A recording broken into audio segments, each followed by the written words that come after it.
Hello kaibigan, gusto mo bang sumikat? Halika, pag-usapan natin kung paano dito sa Landas ng Pag-asa.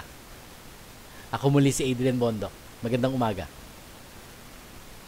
Sa panahong ito, ang pamantayan ng mundo para ikaw ay maging sikat ay pera, posisyon, kilala ka ng maraming tao, marami kang followers sa Facebook o sa Instagram or sa mga social media platforms mo. Yan ang pamantayan ng mundo para ikaw ay maging sikat. Ngunit sa ating pagbasa sa araw na ito mula kay San Mateo, mayroong ibang turo ang Diyos. Ang sabi ng ating pagbasa, para ikaw ay maging magiting o sikat sa kaharian ng Diyos, ikaw ay dapat maging katulad ng isang bata. Tandaan, hindi isip bata, katulad ng isang bata, asal bata, hindi isip bata.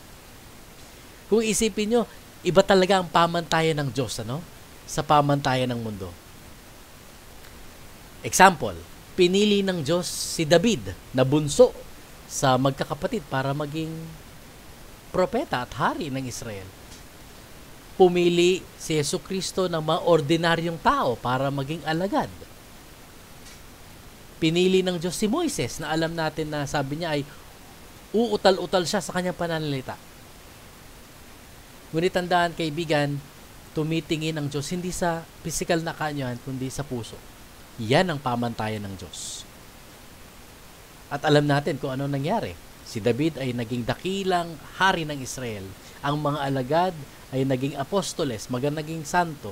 Si Moises ay isang dakilang propeta ng Israel. Maging katulad ng isang bata. At natatandaan natin na noong tayo mga musmus pa, tayo mga bata pa, palagi nating hinihingi ang gabay ng ating mga magulang, di po ba? Palagi nating hinihingi ang kanilang proteksyon, di po ba? Palagi nating hinihingi ang kanilang payo. Di po ba? Ang mga bata ay mapagkumbaba. Palagi nilang nakadepende sila palagi sa kanilang magulang. Yan ang gusto ng Diyos. Maging katulad ng bata na umaasa, nagtitiwala sa Diyos. Kaibigan, huwag mong alisin ang pagiging katulad ng bata. Palaging hingi ng gabay ng Diyos. Palaging hingi ng proteksyon ng Diyos. Palaging hingin ang salita, ang payo ng Diyos. Tandaan, siya'y ating Ama sa langit. Huwag mong isipin ako, Adrian, marami na akong karanasan sa buhay. Marunong na ako. Nakapagtapos na ako ng kolehiyo ng aking pag-aaral. Diba? Marami na akong alam sa buhay. Hindi ko na kailangang hingin pa ang salita ng Diyos. Yan ang isip bata. Yan ang ayaw ng Diyos. Kahit ano man ang iyong edad, huwag mong tatanggalin ang pagiging mapagkumbaba. Palaging umasa sa Diyos, palaging hingin ang proteksyon ng Diyos, palaging hingin ang gabay ng Diyos. Maging katulad ng isang bata.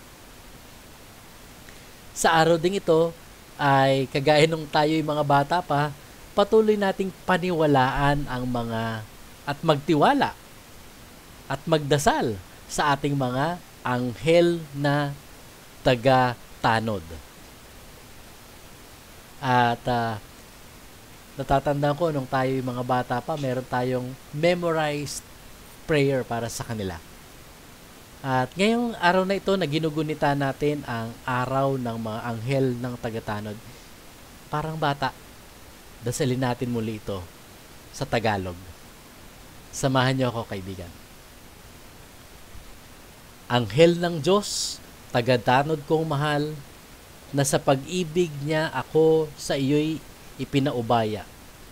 Sa araw na ito, sa piling ko'y huwag lumisan, ako'y tanglawan, bantayan, pamunuan, at gabayan. Amen. Maraming salamat sa pakikinig mo sa aking munting reflection ngayon, kaibigan. Kung ikaw ay na-bless ng video ito, paging boses ng pag-asa, paki-share sa iyong mga kakilala at kapamilya. Muli, ako po si Adrian Bondok. Maraming salamat. God bless you.